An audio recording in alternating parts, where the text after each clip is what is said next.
Au nom du Père et du Fils et du Saint-Esprit, ainsi soit-il. Notre Père qui êtes aux cieux, que votre nom soit sanctifié, que votre règne arrive, que votre volonté soit faite sur la terre comme au ciel. Donnez-nous aujourd'hui notre pain de chaque jour. Pardonnez-nous nos offenses, comme nous pardonnons à ceux qui nous ont offensés. Et ne nous laissez pas succomber à la tentation, mais délivrez-nous du mal, ainsi soit-il. Saint Pilice, au nom du Père et du Fils et du Saint-Esprit, ainsi soit-il. Alors, poursuivons l'encyclique Ubi Arcano Dei.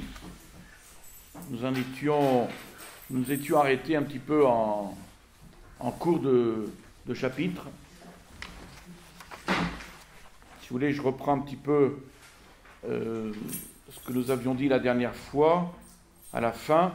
Donc, Pie XI a montré qu'une des causes principales du chaos réside dans le fait que de graves atteintes ont été portées au culte du droit et au respect de l'autorité. Et il donnait l'exemple du Christ, de sa déférence pour l'autorité de Saint Joseph et de la Très Sainte Vierge, se soumettant pour l'exemple à Marie et Joseph. Et puis c'est aussi en son nom que les apôtres ont promulgué cette règle, que tout homme soit soumis aux autorités supérieures, car il n'est point de pouvoir qui ne vienne de Dieu. Pie XI fait par ailleurs remarquer ce fait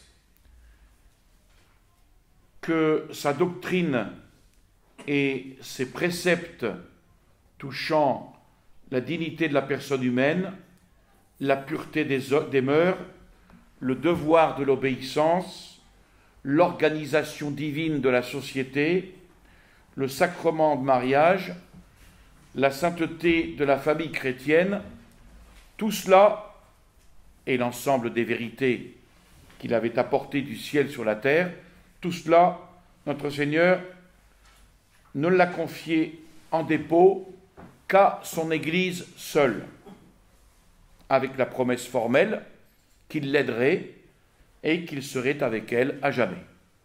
Et il lui a donné mission de l'enseigner en un magistère infaillible à toutes les nations jusqu'à la fin des siècles. Alors, cette observation fait entrevoir tout de suite quel puissant remède l'Église catholique peut et doit offrir pour la pacification du monde. Ayant été constituée seule par Dieu, interprète et gardienne de ses vérités et de ses préceptes, l'Église seule jouit également à jamais du pouvoir efficace d'extirper de la vie publique, de la famille et de la société civile la plaie du matérialisme qui y a déjà opéré tant de ravages.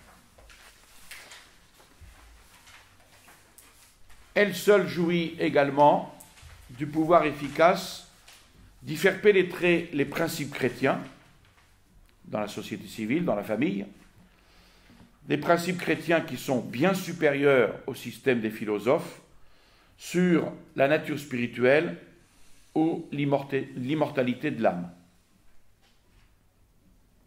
Elle jouit également du privilège d'opérer le rapprochement de toutes les classes des citoyens,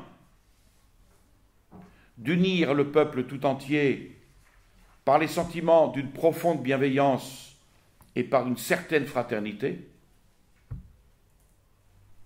de défendre la dignité humaine et de l'élever jusqu'à Dieu, de corriger, d'améliorer les mœurs publiques et privées, de façon que tout soit pleinement soumis au Dieu qui voit les cœurs et conforme à ses enseignements et à ses préceptes, et que le sentiment sacré du devoir soit la loi de tous, particuliers et gouvernants, et même des institutions publiques, et qu'ainsi le Christ soit tout en tous. Donc l'Église catholique qui détient la vérité et le pouvoir du Christ, elle seule a mission de donner aux esprits la formation qui convient. Elle est aussi seule en mesure non seulement de rétablir aujourd'hui la véritable paix du Christ, mais encore de consolider cette paix pour l'avenir, en conjurant les menaces imminentes de guerre nouvelle. Elle est aussi seule, en vertu d'un mandat et d'un ordre divin, elle seule aussi enseigne l'obligation pour les hommes de conformer à la loi éternelle de Dieu toute leur activité, publique aussi bien que privée, en tant que particulier comme en tant que membre de la collectivité. Donc le jour où les États et les gouvernements se feront un devoir sacré de se régler dans leur vie politique au-dedans et au-dehors sur les enseignements et sur les préceptes de Jésus-Christ, alors, mais alors seulement, ils jouiront à l'intérieur d'une paix possible et profitable. Ils entretiendront des rapports de mutuelle confiance, ils résoudront pacifiquement les conflits qui pourraient surgir. Et ça, ce n'est possible que, encore une fois, le jour où les États et les gouvernements se feront un devoir de régler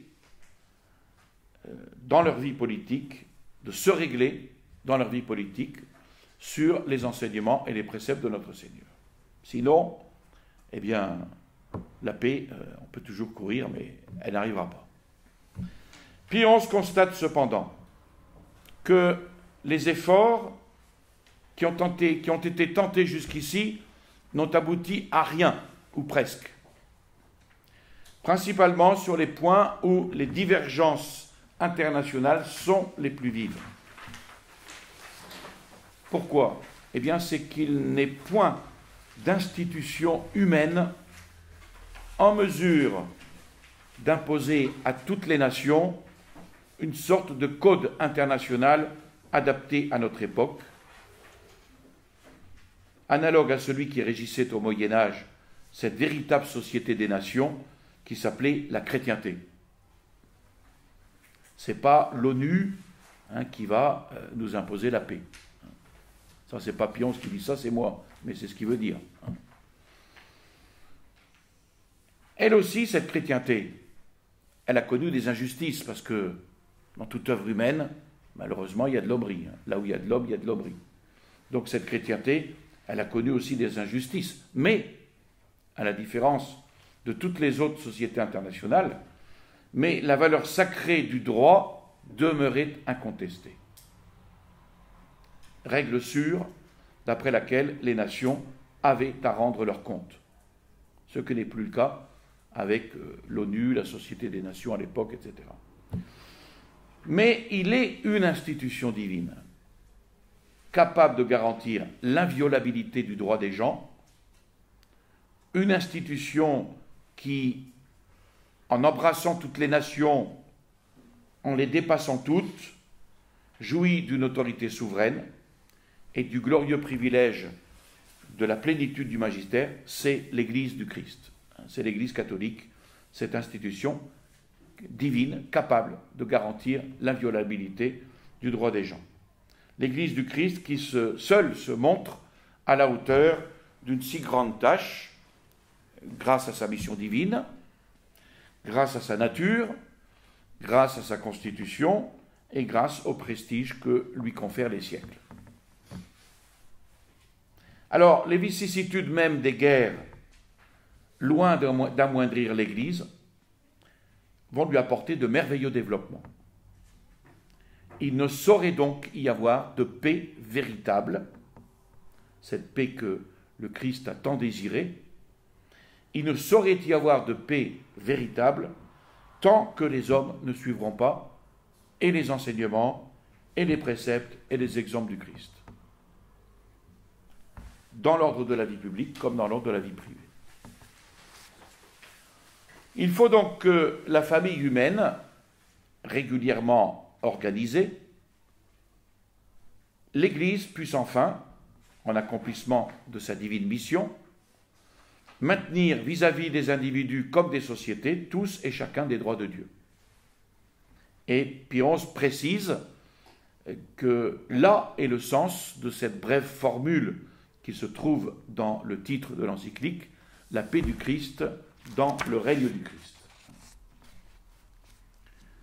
Alors, il précise le sens de cette formule. Premier point, Jésus-Christ, en effet, règne d'abord sur tous les hommes, pris individuellement. Il règne sur leurs esprits par ses enseignements.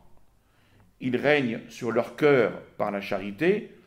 Et il règne sur toute leur vie quand elle se conforme à sa loi et quand elle imite ses exemples. Donc Jésus-Christ règne sur tous les hommes pris individuellement de cette façon. Ensuite, il règne dans la famille quand, ayant à sa base le sacrement du mariage chrétien, elle conserve inviolablement son caractère d'institution sacrée, où l'autorité paternelle reflète la paternité divine, qui en est la source et qui lui donne son nom, et où les enfants imitent l'obéissance de Jésus, adolescent, et dont toute la vie respire la sainteté de la famille de Nazareth. Et puis, Jésus-Christ règne dans la société, quand, rendant à Dieu un souverain hommage, elle reconnaît que c'est de lui que dérivent l'autorité et ses droits, ce qui donne au pouvoir ses règles, à l'obéissance son caractère impératif et sa grandeur.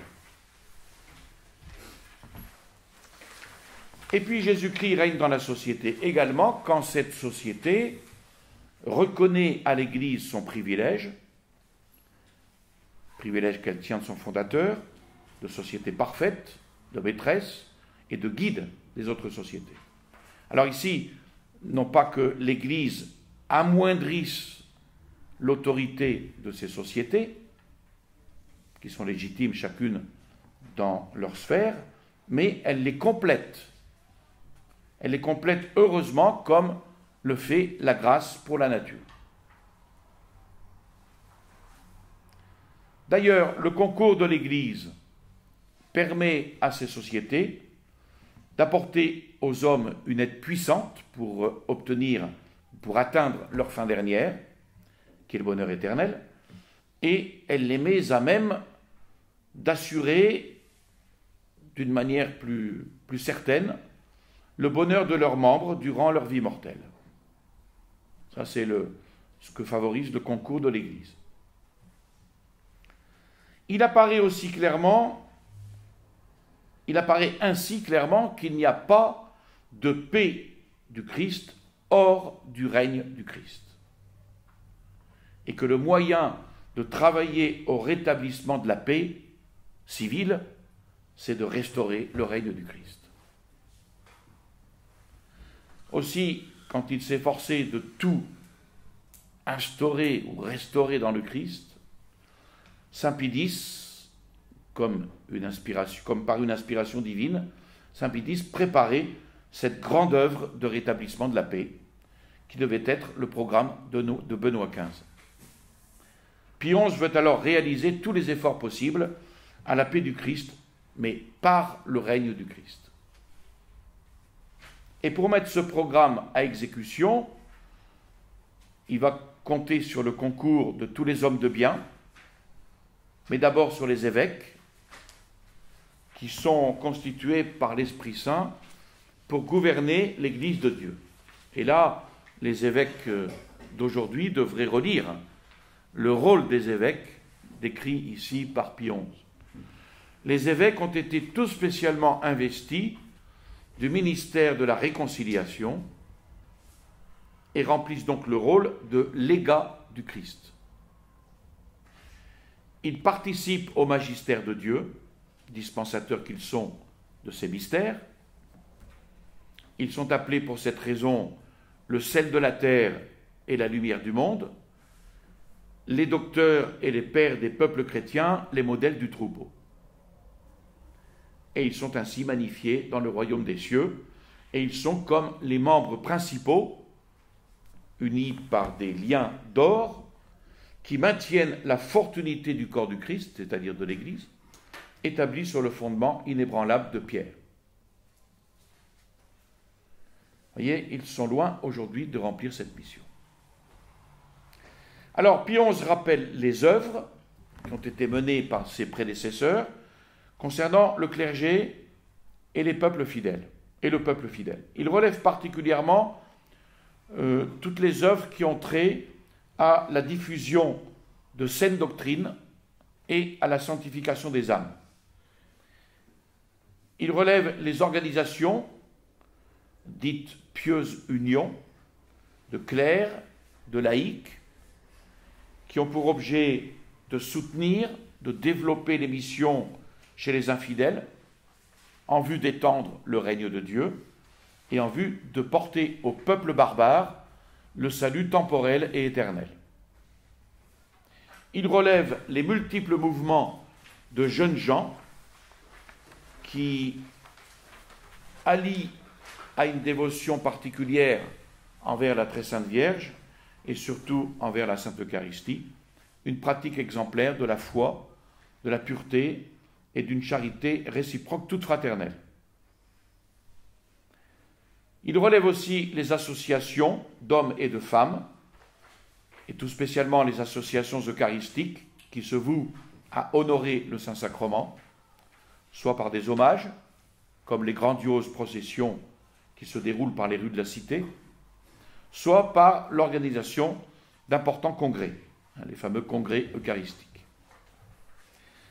Et c'est à ce courant de piété qu'il faut attribuer l'accroissement fort notable de l'esprit apostolique.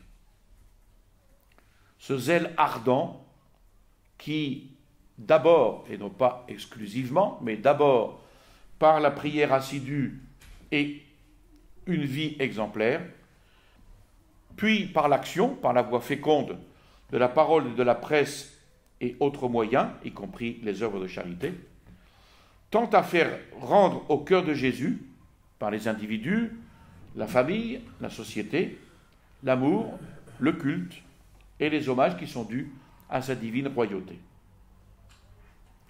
C'est le même but que poursuit ce bon combat pour l'autel et le foyer, cette lutte qu'il faut engager sur de multiples fronts en faveur des droits que la société religieuse qu'est l'Église et la société domestique qu'est la famille tiennent de Dieu et de la nature pour l'éducation des enfants. Donc à cet apostolat se rattache tout cet ensemble d'organisations, de programmes, d'œuvres qui, par l'appellation sous laquelle on les réunit, constituent l'action catholique.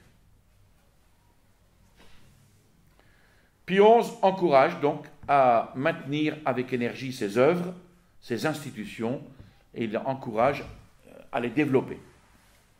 Donc toutes ces œuvres se commandent les unes les autres, elles ont d'étroits rapports avec la restauration si désirée du règne du Christ, ça doit être le but de l'action catholique, avec le retour de la paix chrétienne, impossible hors de ce règne. La paix du Christ par le règne du Christ. Ensuite, s'adressant aux évêques, encore, Pie XI leur demande de dire à leurs prêtres qu'il apprécie leur zèle, qu'il apprécie leur ingéniosité à découvrir des méthodes toujours nouvelles pour faire face aux nouvelles situations créées par l'évolution du temps, c'est-à-dire une certaine adaptation, évidemment, dans les moyens, non pas dans les idées.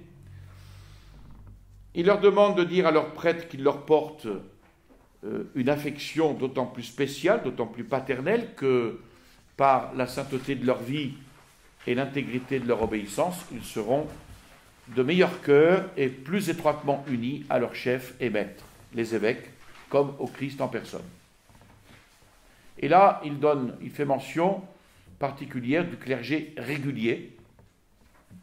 Il place dans ce clergé régulier, c'est-à-dire ce clergé qui est soumis à une règle religieuse, ce sont les religieux, soit moines, soit religieux contemplatifs actifs. Il place dans le clergé régulier une confiance spéciale, sachant trop bien l'importance du rôle que remplit ce clergé, du rôle que remplissent ces religieux pour l'extension du règne du Christ dans notre pays et en dehors, puisque ces religieux sont voués à l'observation, à la pratique non seulement des préceptes, mais encore des conseils évangéliques.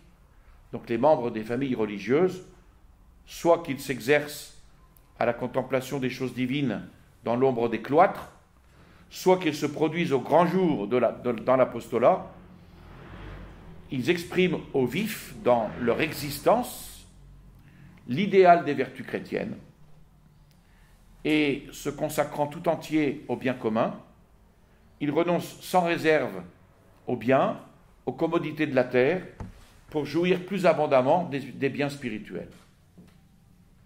Et donc, par leur exemple, ils vont exciter les fidèles, qui sont les témoins constants de tels exemples, ils vont les exciter à porter leurs aspirations vers les biens supérieurs. Et ils obtiennent ce résultat en s'adonnant aux œuvres admirables par lesquelles la bienfaisance chrétienne soulage, par exemple, toutes les souffrances du corps et de l'âme. Alors, dans ce dévouement, comme en témoignent les monuments de l'histoire ecclésiastique, ces prédicateurs de l'Évangile sont appelés à maintes reprises, sous l'impulsion de la charité, jusqu'au sacrifice de leur vie pour le salut des âmes. Et par leur mort, ils ont contribué ainsi à étendre le règne du Christ en reculant les frontières de la vraie foi et de la fraternité chrétienne. Et puis, enfin, Pie XI demande aux fidèles de rappeler à l'attention, il demande aux évêques, de rappeler à l'attention des fidèles que c'est en travaillant dans des œuvres d'apostolat privées et publiques, sous leur direction et sous la direction du clergé, c'est en travaillant dans ces œuvres à développer la connaissance de Jésus-Christ et à faire régner son amour qu'ils mériteront le titre magnifique de ces expressions qu'on trouve dans l'Écriture, le titre de race élue, de sacerdoce royal, de nation sainte, de peuple racheté. Donc c'est en s'unissant étroitement au pape et au Christ pour étendre, pour fortifier par leur zèle industrieux et actif le règne du Christ qu'ils travailleront avec plus d'efficacité à rétablir la paix générale entre les hommes. Parce que ce règne du Christ établit et fait épanouir une certaine égalité de droit et de dignité entre les hommes, tous ennoblis du sang précieux du Christ. Et ceux qui paraissent commander aux autres doivent en droit et en fait, à l'exemple du Christ lui-même, ils doivent être les administrateurs des biens communs et par suite les serviteurs de tous les serviteurs de Dieu, principalement des plus humbles et des plus pauvres. Alors, cependant, les transformations sociales qui ont amené ou qui ont accru la nécessité de recourir au concours des laïcs dans les œuvres d'apostolat ont exposé les inexpérimentés à des dangers moraux graves et nombreux.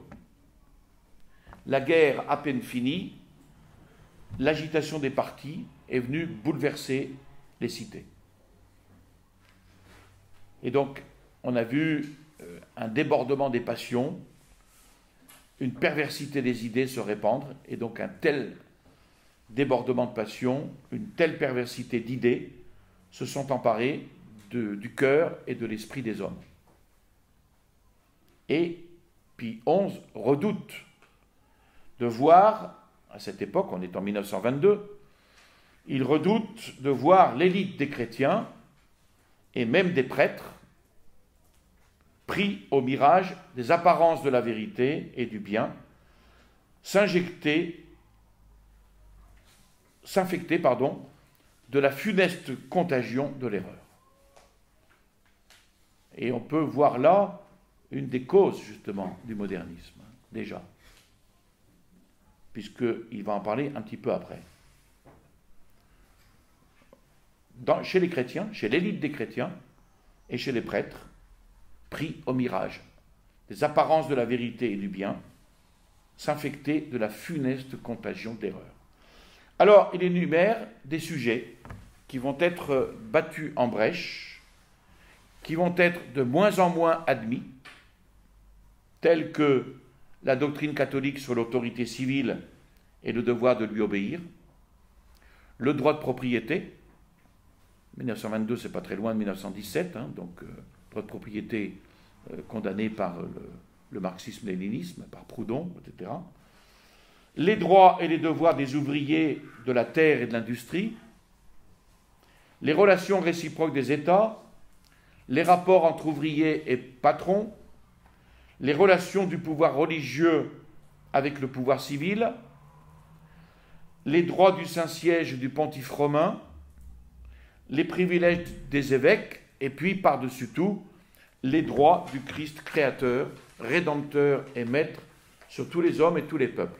Ça, ce sont des sujets qui vont être battus en brèche, et Pie XI le signale. Alors, beaucoup de ces élites chrétiennes, et même des prêtres, dans leurs discours, dans leurs écrits, dans leur vie, agissent exactement comme si les enseignements et les ordres promulgués par Léon XIII, Saint Pie X et Benoît XV avaient perdu leur valeur première ou n'avaient plus du tout à être pris en considération. Il y a eu la guerre, maintenant c'est fini, on change d'époque. Donc tous ces enseignements de Léon XIII, Saint Pie X, Benoît XV, ils ont perdu de leur valeur, ils n'ont plus à être pris en considération. Et ce fait, dit Pie XI, révèle comme une sorte de modernisme moral, juridique et social. Et Pie XI le condamne aussi fortement que le modernisme dogmatique condamné par Saint Pie X.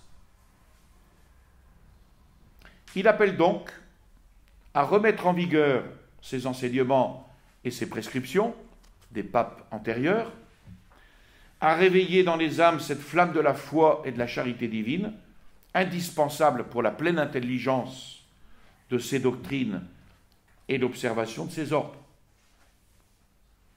C'est pour ça que Pie XI veut voir ce renouveau, qui n'aura pas eu lieu, ce renouveau s'opérer principalement dans la formation de la jeunesse chrétienne, chez celle surtout qui a le bonheur de se destiner au sacerdoce. Il faut, dit-il, éviter que cette jeunesse ballottée dans ce bouleversement social, cette perturbation de toutes les idées, se laisse emporter, selon le mot de saint Paul, à tout vent de doctrine, à la merci de la malice des hommes et des astuces enveloppantes de l'erreur.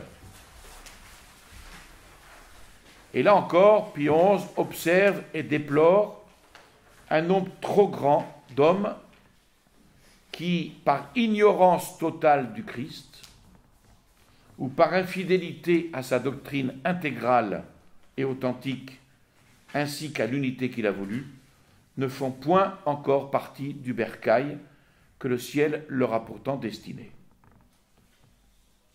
Il faut donc amener ces âmes qui ne font pas partie du bercail, il faut amener ces âmes pour que, entendant la voix du Maître, elles ne forment qu'un seul bercail avec un seul pasteur. Et il supplie le ciel alors de pouvoir voir au plus tôt la réalisation de ce très consolant et infaillible oracle du cœur divin.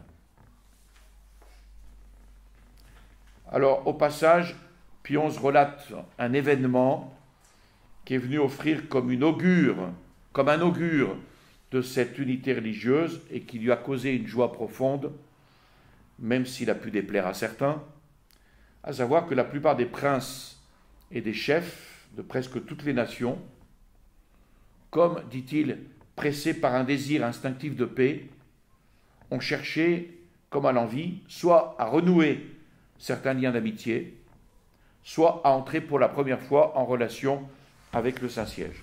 Et Pie XI s'en réjouit parce que cela rehausse le prestige de l'Église, mais elle constitue aussi un hommage plus éclatant rendu au service de l'Église et fait toucher du doigt à tous la merveilleuse vertu dont seule dispose l'Église de Dieu pour assurer toute prospérité, même temporelle, à la société humaine.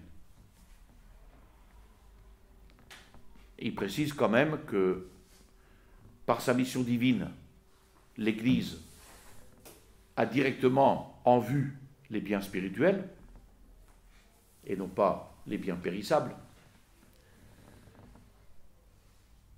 Mais cependant, l'Église coopère quand même, évidemment, à la prospérité, même terrestre, des individus et de la société, et cela avec une efficacité qu'elle ne pourrait surpasser si elle n'avait pour but que le développement de cette prospérité.